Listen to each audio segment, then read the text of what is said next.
La bataille du col du Pourtalais en vallée d'Ossau, c'est chaque hiver pour les hommes du service des routes du département. Plus d'1 mètre de neige est tombé ces derniers jours et avec le vent qui provoque d'énormes congères, il faut attaquer la route avec un chargeur à godet pour ouvrir la voie. Le risque d'avalanche est redescendu à 3 sur 5 et depuis 24 heures, les machines se relaient. Le col a été fermé, maintenant les fraises ont fait le passage et avec les lames on nettoie la route.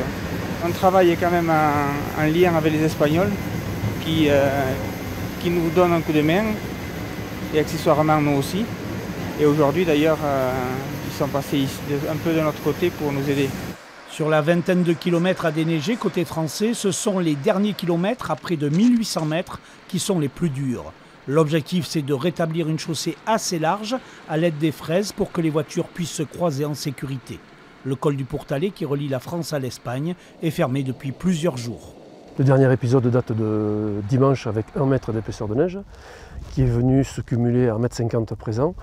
Fort risque d'avalanche, qui a diminué à l'heure actuelle, qui nous permet de travailler et d'envisager la réouverture de cette route très rapidement. Au regard des années précédentes, c'est un épisode normal à ne pas comparer au début de saison où on avait un manque manifeste de neige. La commission de sécurité devrait valider la réouverture du col d'ici la fin de semaine, un site fréquenté par de nombreux skieurs de randonnée, notamment sur le secteur d'Aneo.